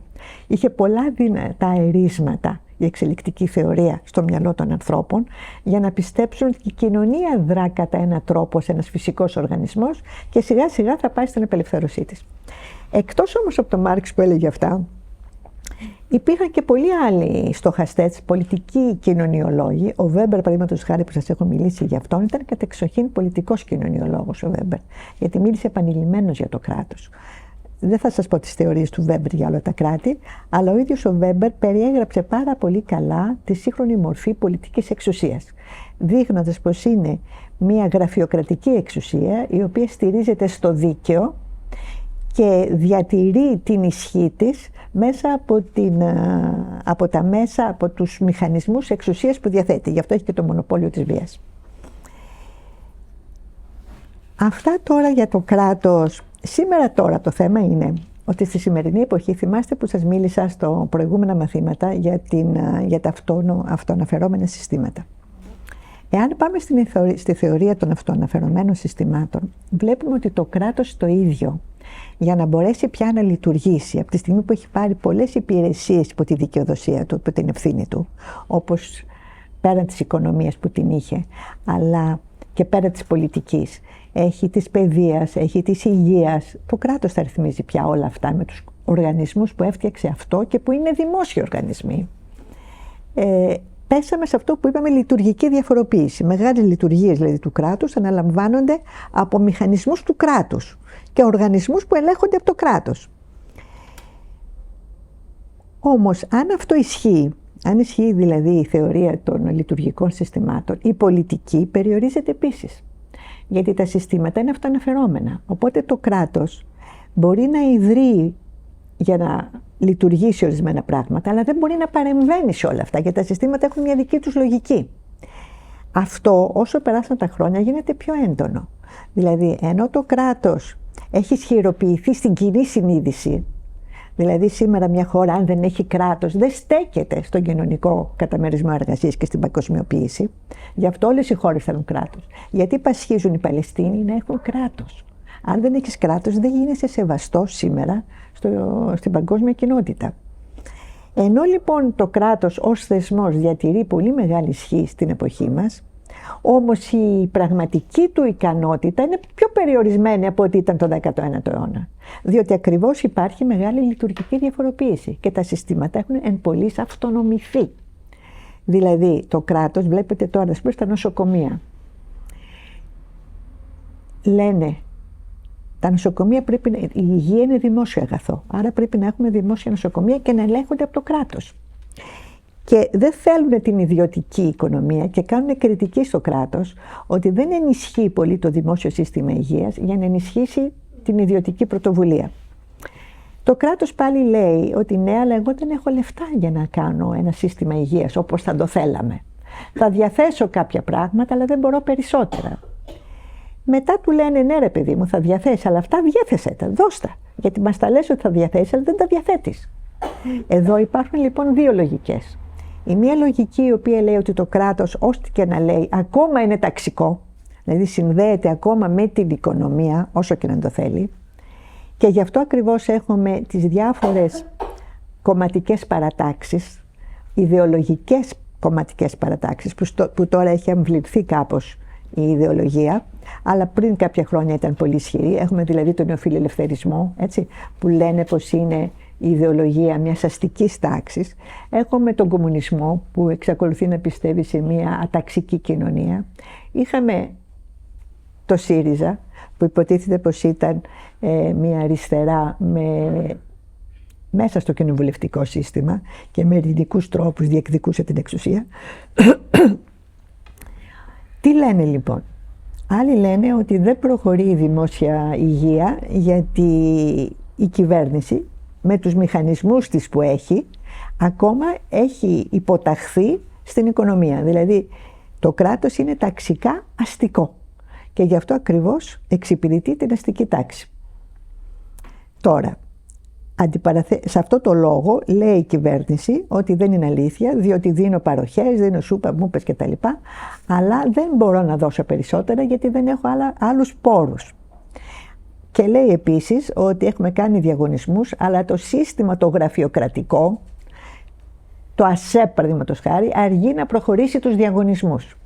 Και έχουμε κάνει παρεμβάσεις, αλλά δεν μπορούμε να το ξυλώσουμε, διότι αυτό θεωρείται το πιο, ας το πούμε, μέχρι στιγμής αξιοπρεπές σύστημα, αξιοκρατικό σύστημα επιλογής. Τώρα, τι ισχύει από όλα αυτά? Κάθε ένας πιστεύει από εμάς ό,τι θέλει. Κάθε ένας πιστεύει ό,τι θέλει. Αυτό όμως που πιστεύει τον δείχνει με την ψήφο του. Διότι ακριβώς επειδή είμαστε αντιπροσωπευτική δημοκρατία, είμαστε λαός, δηλαδή πάνε να πει σώμα το οποίο ερχόμαστε εμείς με τη βούλησή μας να εκλέξουμε την ηγεσία και να την νομιμοποιήσουμε, με την ψήφο μας εγκρίνουμε τη μία πολιτική ή την άλλη. Είμαστε συνυπεύθυνοι σε κάποια πράγματα. Δεν μπορείς να λες ο Μητσοτάκης εξυπηρετεί την αστική τάξη και να παίρνει 41%. Πρέπει δηλαδή να καταλάβουμε ότι το κοινωνικό σώμα, ο λαός που λέμε, πώς ψηφίζει. Τώρα, εδώ μπαίνουν τα θέματα της ιδεολογίας. Ότι πώς επηρεάζεται η κρίση ενός λαού. Και η κρίση ενός λαού επηρεάζεται από δύο πράγματα. Επηρεάζεται πρώτα από τους διανοούμενους του λαού. Όταν λέω διανοούμενους, δεν εννοώ ένα τύπο που παριστάνει το διανοούμενο, εννοώ τους στοχαστές και τους επιστήμονες, έτσι. Δηλαδή από τους ανθρώπους υποτίθεται πως κατέχουν μια γνώση και αυτή τη γνώση την καλλιεργούν. Καθηγητές στα σχολεία, οι καθηγητές στα πανεπιστήμια, οι άνθρωποι που γράφουν βιβλία, οι καλλιτέχνες που εκφράζονται μέσω της τέχνης. Αυτοί υπηρετούν μια ιδεολογία και διαχέουν τη δική τους την ιδεολογία, τον τρόπο που σκέπτονται. Αυτό είναι η ιδεολογία. Είναι ο τρόπος που σκέπτομαι και αντιλαμβάνουμε τα πράγματα. Τη διαχέουν στο ένα κοινωνικό σύνολο. Υπάρχει όμως από την άλλη τη μεριά ένα κράτος το οποίο έχει την εκπαίδευση ως λειτουργικό σύστημα, όπως έχει και την υγεία, στα χέρια του. Δεν την έχει κατά τον απόλυτο τρόπο, όπως θα ήθελε να την έχει, αλλά την έχει. Και εμείς ως λαός θέλουμε να την έχει. Γιατί εμπιστευόμαστε πολύ περισσότερο το δημόσιο από τον ιδιωτικό τομέα. Και λέμε μόνο ότι τα στραβά είναι καλύτερο. Λέμε. Δεν λέω ότι έχουμε δίκιο, λέω ότι λέμε. Οπότε εμείς ερχόμαστε και ακούμε, ή μάλλον το κράτος, ασκεί μια πολιτική διαπαιδαγωγική μέσα από τους εκπαιδευτικούς μηχανισμούς εξουσίας. Οι εκπαιδευτικοί μηχανισμοί είναι ιδεολογικοί μηχανισμοί. Η ιστορία που σου διδάσκουν είναι η ιστορία που θέλουν. Οι επιστήμες οι κοινωνικές που σου διδάσκουν, αν θα βάλουν πληροφορική ή θα βάλουν κοινωνιολογία στο μάθημα, αυτοί αποφασίζουν. Και μέσω αυτών διαχέουν την εξουσία και επηρεάζουν τον τρόπο που σκεπτόμαστε. Άρα βλέπουμε πως το κράτος, από τη μια μεριά έχει περιοριστεί μεν η εξουσία του, αλλά μπορεί ακόμα, επειδή εμείς οι ίδιοι πιστεύουμε στο κράτος, ακόμα μπορεί και επηρεάζει τα λειτουργικά συστήματα. Όχι με τον τρόπο που θα ήθελε ίσως το ίδιο που θα θέλαμε εμείς. Όμως ασκεί μια εξουσία πάνω σε αυτό και η εξουσία στα λειτουργικά συστήματα γίνεται κυρίως μέσω προγραμμάτων. Δεν μπορεί να σου αλλάξει τον κωδικό της αυτοαναφοράς σου. Σας είχα πει ότι τα συστήματα έχουν έναν δικό τους τρόπο να αυτοαναφέρονται. Δηλαδή δεν μπορεί να σου αλλάξει τη δημόσια διοίκηση. Στα καλά καθούμε και να την κάνει, να κάνει την ελληνική δημόσια διοίκηση να λειτουργεί, ας πούμε, όπως η αγγλική. Δεν μπορεί να το καταφέρει. Όμως μπορεί να την επηρεάσει. Την επηρεάζει μέσα από προγράμματα που κάνει αλλαγή στο νόμο, που έρχεται και βάζει την αξιολόγηση με προγράμματα. Δεν αλλάζει τον κωδικό αυτοαναφοράς, αλλά μπορεί να παρεμβαίνει. Μπορεί να παρεμβαίνει ήπια, μπορεί να παρεμβαίνει και βία. Πώς παρεμβαίνει η βία? Το είδαμε στο COVID. Το COVID το κράτος έκανε μια βίαιη παρέμβαση στα συστήματα υγείας και στον πληθυσμό. Δηλαδή απαγόρευσε, έκλεισε τις δουλειές. Έκλεισε ας πούμε κάποια πράγματα, τους απαγόρευσε να κυκλοφορήσει ελεύθερα. Ήρθαν δηλαδή οι μηχανισμοί βίας του κράτους να επιβάλλουν στο κοινό, να άρουν ουσιαστικά αυτό που λέμε δημοκρατία. Το ήραν. Διότι πάρα πολλοί δεν θέλανε. Είχαμε ανθρώπους που δεν θέλανε. Πολλοί γιατροί δεν θέλανε να εμβολιαστούν. Τους σχόλασε. Άσκησε τη βία που του έδινε το ίδιο το σύστημα, το οποίο όταν δεν χρειάζεται δεν την ασκεί. Δεν χρειάζεται, γιατί υπάρχει συνένεση, υπάρχει νομιμοποίηση. Όταν όμως τη χρειάζεται θα την ασκήσει. Βλέπετε λοιπόν ότι εδώ με τον βίαιο τρόπο αλλάζει τη λογική του συστήματος του αυτοαναφερομένου. Μπορεί να το κάνει δηλαδή. Και αυτή είναι η μεγάλη δύναμη του κράτους. Ότι ακόμα μπορεί και επηρεάζει και με τα ιδεολογικά όπλα που διαθέτει, αλλά και με τους μηχανισμούς βίας, μπορεί να ελέγχει ακόμα τις μορφές και τους τρόπους διακυβέρνησης. Μπορεί δηλαδή, παραδείγματος χάρη στην Ελλάδα, όταν έγινε το ελληνικό κράτος, απελευθερώθηκε, είχαμε μορφές αυτοδιοίκησης. Δεν είχαμε κράτος, έτσι δεν είναι? Είμαστε κάτω από την Οθωμανική κατοχή. Είχαμε όμως μορφές αυτοδιοίκησης. Ο Έλληνας είχε θυστεί σε αυτές τις μορφές αυτοδιοίκησης. Πήγαινε κυρίως γύρω από την Εκκλησία, είχαν διαμορφωθεί αυτές οι μορφές. Η Εκκλησία πήρε τη λέξη Εκκλησία από τα αρχαία. Είναι η συγκέντρωση του Δήμου. Πηγαίνανε λοιπόν εκεί οι άνθρωποι, κάναν το σταυρό τους, προσκυνούσαν τα Άγια, αλλά ταυτόχρονα συζητούσαν και τα κοινωνικά τους προβλήματα. Έτσι. Είχαν μάθει σε μορφή αυτοδιοίκησης.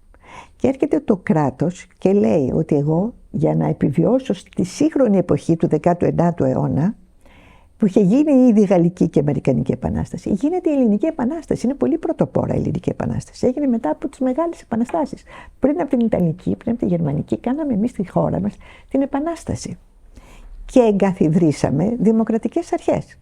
Τα 3 πρώτα συντάγματα που κάναμε, μιλήσαμε για σύνταγμα. Σύνταγμα μιλούσε μόνο το αστικό κράτος δικαίου. Γιατί το σύνταγμα τι είναι ουσιαστικά?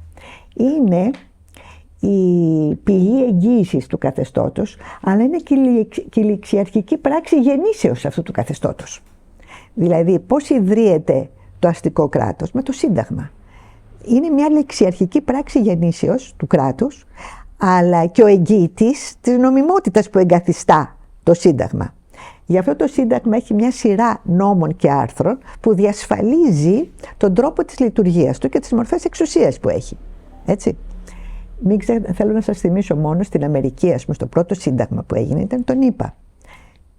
Είναι πρώτη φορά που είπε ότι μίλησε για δικαιώματα. Είπε σε ένα κράτος που όλοι οι πολίτες είναι ίσοι, αυτό το θεωρούν δεδομένο, άσε μετά που έγινε ο πόλεμος με τους νέγρους, με τους μαύρους κτλ. Λέω τώρα τι είπανε στα συντάγματα. Είπε όμως πρώτη φορά ότι οι άνθρωποι, ο λαός της Αμερικής δηλαδή, έχει 3 μεγάλα δικαιώματα. Πρώτη φορά μπήκανε στην ιστορία τα ανθρώπινα δικαιώματα. Το δικαίωμα της ελευθερίας, το δικαίωμα της ελευθερίας, τι άλλο είπε το δεύτερο? Όχι. Και το τρίτο που δεν υπήρχε και πρώτη φορά το έθεσαν οι Αμερικανοί είναι το δικαίωμα στην ευτυχία. Πρώτη φορά Σύνταγμα μιλάει για το δικαίωμα στην ευτυχία. Γιατί ήταν αυτό, μην ξεχνάτε, ήταν ένα κράτος ιδιωτικό. Δεν ήταν το αμερικανικό κράτος, δεν είχε, θα λέγαμε, παράδοση κοινοτιστικού κράτους. Είναι ένα κράτος το οποίο ιδρύθηκε από ιδιώτες, έτσι, από μεγάλους αστούς, οι οποίοι όμως σεβόντουσαν τις αρχές τους και θέλανε να φτιάξουν το δικό τους κράτος. Ήταν ένα αστικό κράτος, καθαρά, το οποίο έβαλε την αρχή της ελευθερίας, της δικαιοσύνης είναι το άλλο, η αρχή της δικαιοσύνης, και το τρίτο η αρχή της ευτυχίας. Η Γαλλία που ακολούθησε έβαλε μέσα το αδελφότητα, ισότητα και δικαιοσύνη, δεν μίλησε όμως για ευτυχία.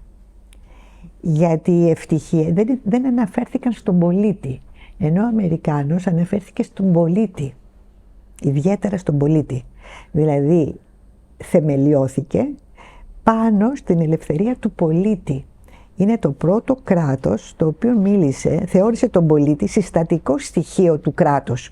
Όχι κοινότητες και σούπα-μούπας. Ο πολίτης είναι το συστατικό στοιχείο. Γι' αυτό ακριβώς, παρόλο που υπήρχαν διαφορετικές φυλές από διαφορετικές χώρες είχαν πάει στην Αμερική, μίλησε για εθνικό κράτος. Δηλαδή, παρόλο που ήταν ομοσπονδία, μιλήσανε για το έθνος, το αμερικανικό έθνος. Και αυτό θα το δείτε σε όλους τους λόγους, όχι μόνο των Ρεπουμπλικάνων, αλλά και των Δημοκρατικών, ο Ομπάμα, ας πούμε, και οι άλλοι, όταν ορκίζονται, είναι το έθνος των Ηνωμένων Πολιτειών. Αυτή την ιδέα του έθνους, σαν ενωτικό στοιχείο, την έχουν πάρα πολύ ψηλά, θεωρώντας ως έθνος την προστασία του κράτους, αλλά και το σεβασμό με τα προσωπικά δικαιώματα του πολίτη, του κάθε ανθρώπου ξεχωριστά. Είναι μια ατομικιστική καθαρά κοινωνία. Εδώ λοιπόν θέλω να δούμε κάτι άλλο για το έθνος. Μιλήσαμε τώρα για το κράτος αρκετά και θα έρθω λίγο για το έθνος τώρα ξανά. Είπαμε για το έθνος πώς είναι, για τις εθνότητες, πώς μεταφέρθηκε αυτό το ιδεώδες. Όταν όμως δημιουργήθηκαν τα κράτη στη Δυτική Ευρώπη, δεν υπήρχαν έθνη, υπήρχαν εθνότητες. Δηλαδή η Γαλλία ήταν χωρισμένη σε 100 φύλλα, η Γερμανία το ίδιο. Πώς θα φτιάξεις κράτος αν δεν υπάρχει ένα ιδεώδες κοινό να το εκφράσει? Οπότε ανακάλυψαν την ιδέα του έθνους. Έπρεπε οι εθνότητες, καταρχάς δεν είχαν ούτε κοινή γλώσσα. Άλλα γαλλικά μιλούσαν στην Βόρεια Γαλλία, άλλα στην Νότια, άλλα στη Δυτική. Έπρεπε λοιπόν να φτιάξεις ένα λαό πολιτών, δηλαδή ένα πλήθος πολιτών που είχαν δικαίωμα στην ψήφο, που να υπάρχει ομοιογένεια, να είναι ομοιογενές. Οπότε για να υπάρχει ομοιογένεια έπρεπε να έχουν κοινή γλώσσα, κοινή θρησκεία και να έχουν και κοινή καταγωγή. Κοινή καταγωγή όμως δεν είχαν. Οπότε γιατί ήταν γερμανικά φύλλα, ήταν γαλλικά φύλλα, αγγλοσαξονικά φύλλα. Οπότε το θέμα της κοινής καταγωγής σιγά σιγά υποχώρησε. Πρέπει όμως να σας πω, το θέμα της κοινής καταγωγής είχε υποχωρήσει ήδη στην αρχαία Ελλάδα. Στην αρχαία Ελλάδα, όταν μιλούσαν για έθνος των Ελλήνων και συζητούσαν, επειδή ήταν διαφορετικά φύλλα, ήταν δωρείς, ήταν αχαιοί, ήταν σουπαμούπες, μάλιστα και η λέξη Γρεκοί, που δεν είναι υποτιμητικό, εμείς το θεωρούμε υποτιμητικό, γι' αυτό και έμεινε στο εξωτερικό, ήταν από φύλλα υπηρώτικα, που λεγόντουσαν από τη γραία. Λένε μερικοί πως εννοούσαν γυραιό πληθυσμό, δηλαδή πιο παλιό. Δεν ξέρω, πάντως και κατέβηκαν αυτά τα φύλλα στη Φθία, που ήταν η πατρίδα του Αχιλλέα, γι' αυτό η Θεσσαλία θεωρείται ότι οι πρώτοι Έλληνες ήταν από τη Θεσσαλία, γιατί ήταν από τα φύλλα τα ηπειρωτικά που είχαν κατεβεί εκεί. Υπήρχαν λοιπόν διαφορετικές καταγωγές, αλλά οι Έλληνες, καθότι σοφοί, οι αρχαίοι Έλληνες, είπαν, ο Ισοκράτης το είπε αυτό πάρα πολύ καθαρά στους λόγους του, ότι Έλληνες είναι όσοι συμμετέχουν στην κοινή παιδεία. Τα κατήργησε όλα τα άλλα. Γι' αυτό σας είπα εγώ ότι ο πολιτισμός για τους Έλληνες είναι ο συνδετικός ιστός. Ούτε η καταγωγή είναι, ούτε το πολίτευμα είναι ο πολιτισμός. Γιατί το είπαν οι αρχαίοι και είχαν δίκιο. Γι' αυτό μιλούσαν για κοινή παιδεία. Αυτό στην Γαλλία και στις άλλες χώρες ευρωπαϊκές το κατάλαβαν όταν οι αστεί πήραν την εξουσία. Δεν μπορούσαν να σταθούν σε μια κοινή καταγωγή. Έπρεπε λοιπόν να σταθούν σε μια κοινή παιδεία. Άρχισαν λοιπόν να διαμορφώνουν τα πρώτα σχολεία για να μαθαίνουν όλη την ίδια γλώσσα. Έγινε ο μεγάλος πόλεμος, οι διαμάχες ανάμεσα σε προτεσταντισμό και καθολικισμό. Ποια θα είναι η επίσημη θρησκεία. Τελικά φτάσανε σήμερα να είναι ανεξίθρησκοι. Παρόλο που οι πληθυσμοί πιστεύουν ανάλογα καθένας από την παράδοσή του. Το έθνος λοιπόν έτσι έγινε ένα πολιτισμικό ιδεώδες που συνδέθηκε με το κράτος. Αυτός είναι και ο λόγος που οι ιστορικοί σήμερα λένε ότι η Ελλάδα απέκτησε έθνος όταν απελευθερώθηκε. Διότι για αυτούς στο μυαλό τους το έθνος είναι συνώνυμο του κράτους, πάνε μαζί, πάει καπέλο. Δηλαδή το θεωρούν μια συναρμογή. Σας πω και για να καταλάβετε τη λέξη συναρμογή στην κοινωνιολογία και στη φιλοσοφία. Είναι μια λέξη που έρχεται από πολύ παλιά, αργότερα την έχουν πάρει άλλοι φιλόσοφοι, ο Ντελέζ, όσοι ξέρουν γαλλικά θα τον ξέρουν. Η συναρμογή είναι όταν δύο διαφορετικές οντότητες συνεργάζονται για ένα κοινό σκοπό, μέσα από τον οποίο επιβιώνουν, αλλά χωρίς να αλλάξουν ταυτότητα. Δηλαδή, λέει ο Ντελέζ, αν πάρουμε ένα λουλούδι, μια ορχιδέα και τη μέλισσα, δεν μπορεί η ορχιδέα να υπάρχει χωρίς τη μέλισσα, που πάει και τη γονιμοποιεί, όμως μαζί υπάρχουν, διότι και η μέλισσα δεν ζει χωρίς το φυτό, χωρίς την ορχιδέα, τι θα φάει. Έχουμε λοιπόν μια συναρμογή εδώ, που κάθε ένα διατηρεί τη φύση του, την ταυτότητά του, αλλά που η επιβίωσή τους εξαρτάται από τη συνεργασία. Αυτό λέγεται συναρμογή. Εγώ έχω βάλει στο θέμα του κράτους, του σύγχρονου κράτους, και μια άλλη μεταφορά ποιητική θα την έλεγα. Μπορούμε να το δούμε και το ιδεώδες σαν ένα δέντρο με ένα πουλί. Δηλαδή να σκεφτείτε το θεσμό τον κρατικό ή οποιοδήποτε θεσμό που είναι γήινος, που έχει υλικά στοιχεία μέσα, σαν ένα δέντρο που υψώνεται. Το δέντρο δεν μετακινείται όμως, είναι αυτό που είναι εκεί. Δεν έχει φαντασία, δηλαδή απλώς επιβιώνει. Έρχεται όμως το πουλί και κάθεται πάνω του και κελαϊδάει και πετάει, μεταφέρει. Το πουλί όταν κάθεται στο δέντρο είναι σαν να λέμε το πνεύμα του δέντρου. Το οποίο το πουλί νιώθει ευτυχισμένο στη φιλοσιά του δέντρου. Εκεί γεννάει τα αυγά του, εκεί κάθεται, εκεί ξεκουράζεται. Αλλά μπορεί και πετάει. Είναι σαν να λέμε το ιδεώδες του θεσμού. Που κάθεται στο θεσμό, αλλά που και το ίδιο έχει μια ανεξαρτησία. Μπορεί και να πετάξει και όταν ο θεσμός σβήνει. Αυτό έρχεται να μας δείξει κάτι. Ότι ο θεσμός του έθνους είναι ένας θεσμός που ήταν έμφυτος στις αρχαίες κοινότητες, όταν συνεργάζονταν και μιλήσουν για έθνος. Μιλάω τώρα για τους Έλληνες. Όμως μπορεί να γίνει και το ανάποδο. Δηλαδή ένας θεσμός όταν χάνει τη συναρμογή του με μια κρατική μορφή, όπως έγινε στην Ελλάδα, να μην σβήνει. Γιατί υπάρχει στην κοινή συνείδηση. Δηλαδή υπάρχει στον πολιτισμό αυτού του λαού. Γιατί η κοινή συνείδηση, πρέπει να ξέρουμε, και σήμερα στο κράτος είναι ακόμα πιο έντονο αυτό, η συνείδηση των ανθρώπων μπορεί να έχουν ταξικούς διαχωρισμούς, να έχουν διαχωρισμούς φιλετικούς. Όταν όμως είναι κάτω από μια κοινή κρατική εξουσία, μια πολιτική εξουσία κοινή, πρέπει να έχουν και μια ταυτότητα που τους ενώνει. Διαφορετικά θα ήταν σκοποχώροι. Κάθε ένας μας έχει την προσωπική του ταυτότητα. Κάθε ένας μας έχει και την κοινωνική του ταυτότητα, ανάλογα με το πώς δουλεύει ή τι κάνει.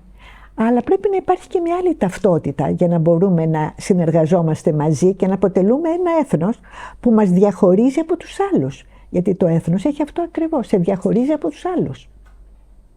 Εάν δεν σε διαχώριζε από τους άλλους, δεν θα υπήρχε έθνος. Το έθνος λοιπόν μπορεί να συγκροτείται. Έχει η φίλη μου Μαρία, έχει μια αλλεργία, μην δίνετε σημασία. Θα της περάσει. Νεράκι? Όχι, έχει νεράκι, έχει. Όχι, πήγαινε μέσα, Μαρία, λίγο. Πήγαινε μέσα. Λοιπόν, αυτή η ταυτότητα δεν χάνεται, μεταφέρεται. Είναι αυτό που λέμε, μπορεί στην Βυζαντινή Αυτοκρατορία οι Έλληνες να μην ήταν αυτοί οι υπεύθυνοι της Βυζαντινής Αυτοκρατορίας. Δεν ήταν αυτοί ούτε αυτοκράτορες εκτός τα τελευταία χρόνια, έτσι, μετά από τη Φραγκοκρατία. Αλλά όμως ήταν μια εθνότητα, είχαν συνείδηση του έθνους τους, λεγόντουσαν Έλληνες. Οι άλλοι ήταν οι Σύριοι, οι άλλοι ήταν, οι Αιγύπτιοι, οι άλλοι ήταν οι Άραβες. Είχαν την εθνοτική του συνείδηση. Η συνείδηση λοιπόν, από τη στιγμή που υπάρχει και γεννιέται μέσα σε έναν άνθρωπο, η εθνική δηλαδή ταυτότητα δεν χάνεται. Μεταφέρεται από γενιά σε γενιά. Και μεταφέρεται με τον τρόπο που είπαμε, γλώσσα, θρησκεία, παραδόσεις, ήθη και έθιμα, μέσα δηλαδή από στοιχεία του πολιτισμού. Όταν όμως ένας λαός έχει αποκτήσει ήδη εθνική συνείδηση και δεν τη χάνει, τι γίνεται όταν αυτή η εθνική συνείδηση δεν αντιστοιχεί πια στην μορφή την πολιτική του κράτους, τι γίνεται? Η δική μου θέση είναι πως αυτή η εθνική συνείδηση μένει στα κατάβαθα της ψυχής και σιγοκαίει, δεν σβήνει. Σιγοκαίει. Σκεπάζεται με στάχτες, είναι σαν τη φλόγα, λέει, κρυμμένη στις στάχτες. Σιγοκαίει. Και όταν οι συνθήκες το επιτρέψουν, ξαναβγαίνει στην επιφάνεια. Δηλαδή, από τη βιβλιογραφία που έχω διαβάσει, και έχω διαβάσει αρκετά γύρω από τις παροικίες τις ελληνικές του 17ου αιώνα, παρατηρώ σε πάρα πολλά κείμενα επιστολών που κυρίως παροικιών με το Πατριαρχείο μιλάνε για γένος Ελλήνων, γιατί οι Έλληνες είχαν συνδέσει και τη λέξη έθνος και με το γένος, δηλαδή της ίδιας γενιάς, είχαν συνδέσει και με την κοινή καταγωγή στα πρώτα χρόνια. Παρατηρώ λοιπόν ότι αναφέρονται συνεχώς το γένος των Ελλήνων. Οι κάτοικοι των παροικιών, οι Έλληνες, έχουν διατηρήσει την εθνική του συνείδηση. Και στην αλληλογραφία τους με το Πατριαρχείο λένε εμείς οι Έλληνες. Δεν λένε εμείς οι Βενετοί, η μειονότητα των Γρεκών που ζει στην Βενετία, λένε οι Έλληνες.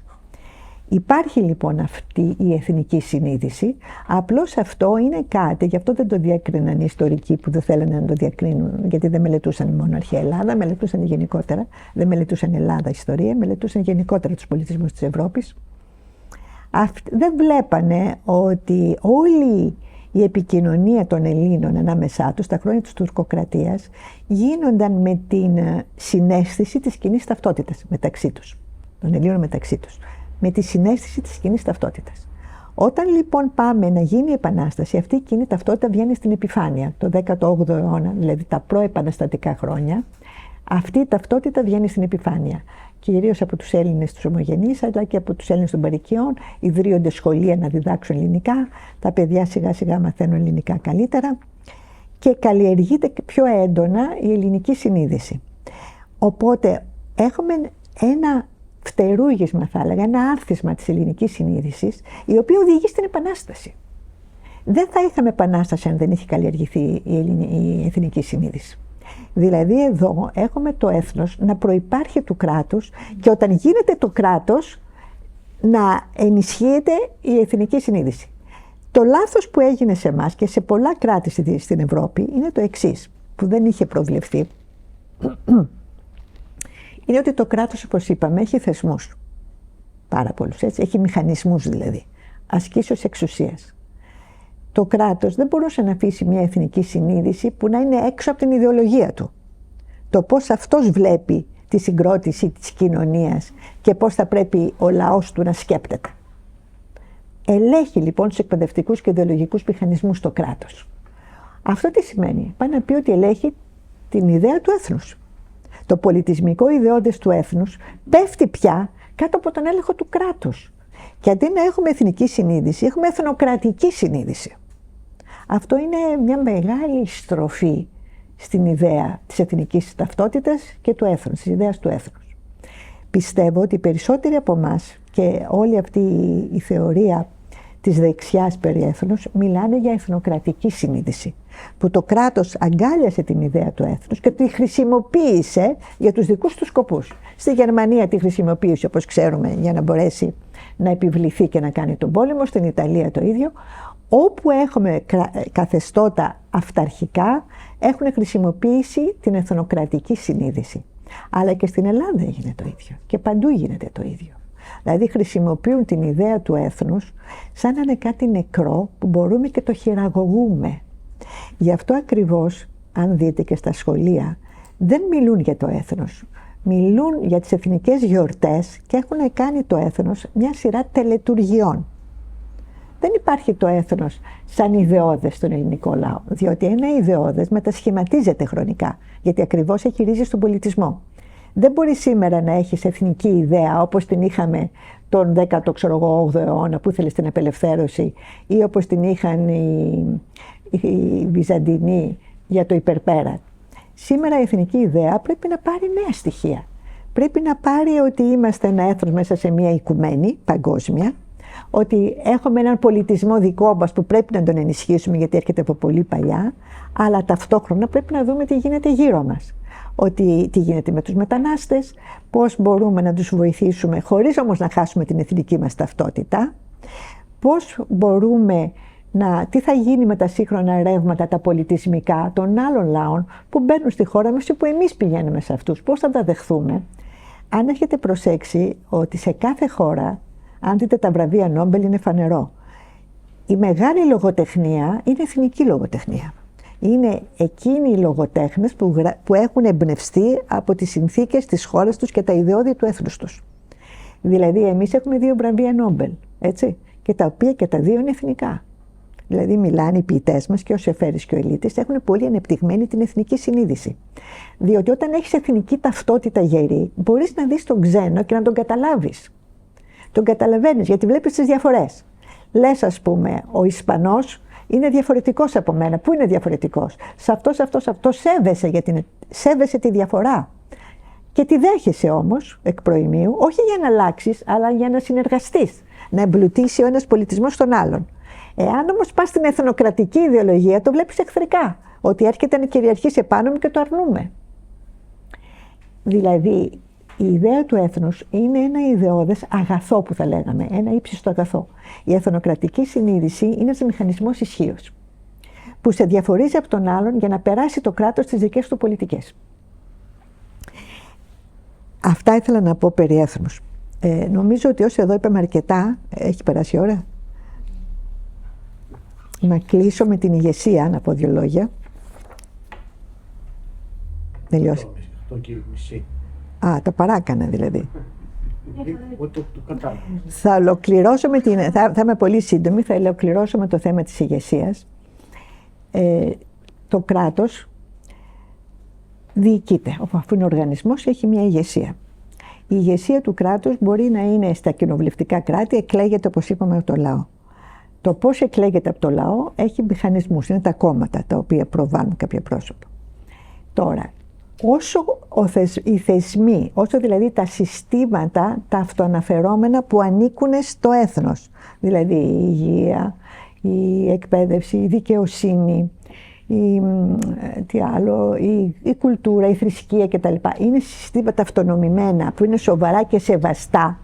Οι θεσμοί τους δηλαδή είναι σεβαστοί. Μπορεί να έχουν και αυτά τους ηγέτες τους, δηλαδή οι ηγεσίες τους δεν είναι ανάγκη να είναι ένα πρόσωπο, είναι μηχανισμοί. Ας πούμε, ένα υπουργείο μπορεί να έχει το διευθυντή του, ο οποίος όμως βγαίνει αξιοκρατικά. Γι' αυτό και τα συστήματα αυτά είναι σεβαστά, γιατί οι ηγεσίες τους έχουν βγει αξιοκρατικά μέσα από τις διαδικασίες του αυτοαναφερόμενου συστήματος, όχι μέσα από διαδικασίες κομματικές και συναλλαγών. Οπότε και η ηγεσία του κράτους μπορεί να βγει έτσι. Όσο περνάμε όμως, όσο φεύγουν τα ιδεώδη των συστημάτων των αυτοαναφερμένων και γίνονται και αυτά μηχανισμοί λειτουργίας μόνο, λειτουργικοί μηχανισμοί, όχι αξιακοί μηχανισμοί, τόσο και οι ηγεσίες του κράτους γίνονται λειτουργικές οι διεργασίες και οι ηγεσίες γίνονται λειτουργικές, γιατί εκλέγονται από μηχανισμούς λειτουργικούς όπως είναι τα κόμματα, τα οποία όσο περνά ο καιρός και χάνουν την ιδεολογική τους χρειά που τα είχε εγκαταστήσει στην κοινή συνείδηση στους σεβαστούς μηχανισμούς. Όσο τα χάνουν αυτά, λειτουργούν πια λειτουργικά και οι ηγεσίες τους εκλέγονται και αναδεικνύονται με λειτουργικό τρόπο. Άρα και οι ηγεσίες του κοινοβουλευτικού κράτους έχουν μια λειτουργικότητα, είναι λειτουργικές ηγεσίες.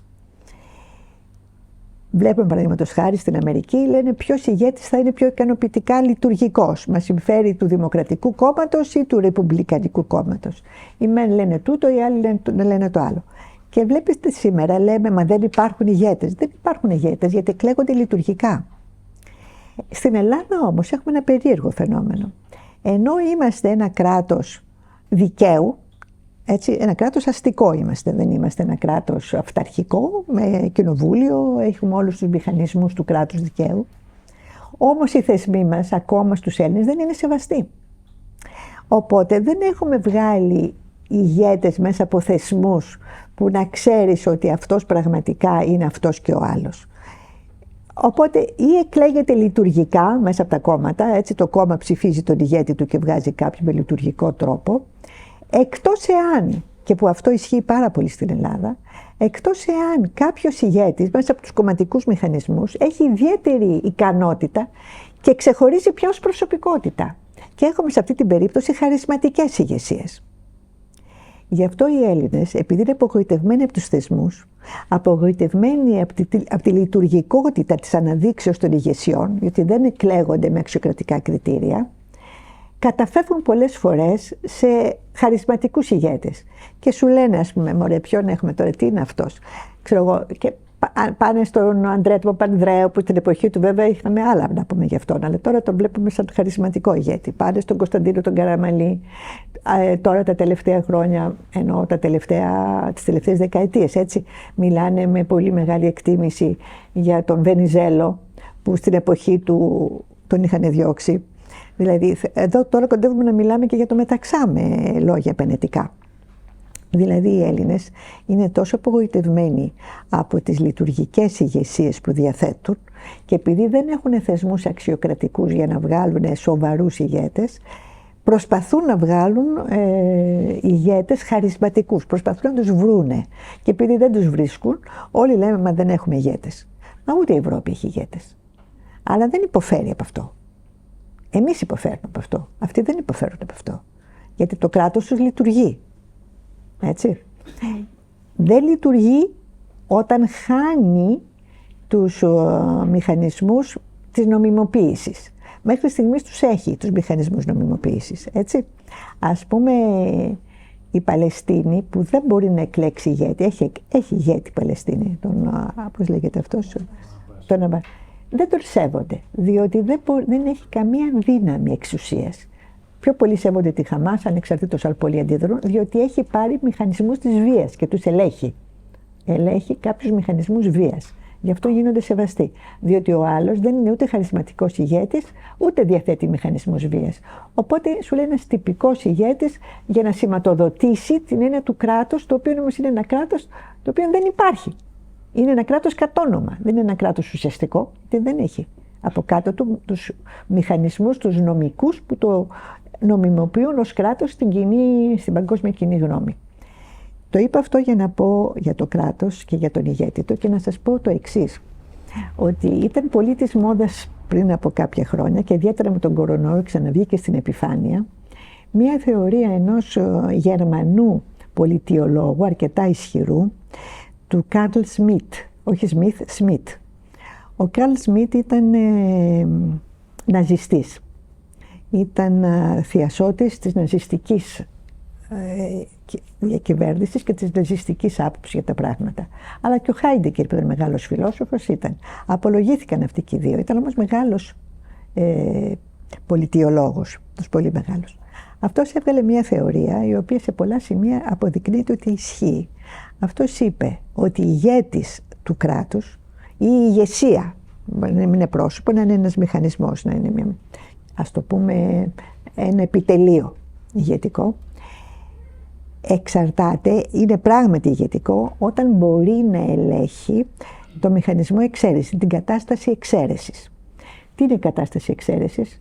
Όταν έχεις μια δημοκρατία και ξαφνικά λέει ο άλλος ότι κάνω την περιοχή μου κατάσταση εξαίρεσης και δεν ισχύει ο νόμος. Δεν ισχύουν, όπως έγινε με το COVID. Το COVID έγινε μια κατάσταση εξαίρεσης. Γι' αυτό σύγχρονοι φιλόσοφοι, γιατί ο Σμιτ έχει πεθάνει, όπως ο Αγκάμπεν που θεωρείται πολύ προοδευτικός και τα λοιπά από ορισμένους, ο Αγκάμπεν έφερε ξανά στην επιφάνεια τη θεωρία του Σμιτ για να πει ότι το κράτος έφερε μια κατάσταση εξαίρεσης. Στην κατάσταση εξαίρεσης ο πολίτης έχει χάσει τα πολιτικά του δικαιώματα. Δεν εκφέρει άποψη. Παραδείγματος χάρη στην Αμερική, το Γκουαντάναμο είναι μια κατάσταση εξαίρεσης. Όσοι είναι εκεί, δηλαδή έχεις μια πολιτεία, ας το πούμε δημοκρατική, και έχεις μια περιοχή που έχει κατάσταση εξαίρεσης. Κανείς δεν ξέρει εκεί μέσα τι γίνεται και σε τι συνθήκες ζουν οι άνθρωποι. Και δεν επιτρέπεται και να ρωτήσεις. Είναι μια κατάσταση έξω από τον νόμο. Και λέει τώρα ότι η αμερικανική κυβέρνηση είναι ισχυρή γιατί μπορεί και επιβάλλει κατάσταση εξαίρεσης. Ας πούμε στη Γαλλία αυτό δεν θα γινόταν, θα έπεφτε ο ηγέτης της Γαλλίας, ο Μακρόν, αν πήγαινε να επιβάλλει κατάσταση εξαίρεσης. Εμείς εδώ στην Ελλάδα πήγαμε να επιβάλλουμε κατάσταση εξαίρεσης με τους μετανάστες. Δεν τα καταφέραμε γιατί δεν το σήκωνε ούτε η ελληνική κοινωνία ούτε η διεθνής κοινή γνώμη για την Ελλάδα. Δεν είχαμε τα κότσια να επιβάλλουμε κατάσταση εξαίρεσης, γιατί δεν το επέτρεπε και ο πολιτισμός μας. Ο πολιτισμός μας ήταν ένας πολιτισμός ανθρωπιάς, δηλαδή ένας αλληλεγγύης και συμπόνιας των άλλων. Οπότε μπορεί να είχαμε τους μετανάστες και να είμαστε όλοι εναντίον, δεν εννοώ εμείς προσωπικά, εννοώ στα νησιά, γιατί οι άνθρωποι κυκλοφορούσαν, κλέβανε, κάνανε για να επιβιώσουν. Κανείς δεν τους ήθελε, αλλά κανείς δεν είπε μαντρώστε τους και θάφτε τους. Γιατί ούτε το ελληνικό κράτος το είπε αυτό, γιατί δεν μπορεί να επιβάλλει κατάσταση εξαίρεσης. Είναι πολύ ισχυρές ακόμη οι κοινωνικές αντιστάσεις. Όταν όμως έχεις μια ηγεσία πολύ ισχυρή, φαίνεται από το αν μπορεί να επιβάλλει κατάσταση εξαίρεσης. Αυτό σας το είπα για να σας δώσω μια επιπλέον πληροφορία. Ευτυχώς οι ηγέτες μας δεν μπορούν να επιβάλλουν κατάσταση εξαίρεσης και θα τελειώσουμε εδώ, γιατί εφάγαμε το χρόνο. Αν θέλετε να ρωτήσετε κάτι.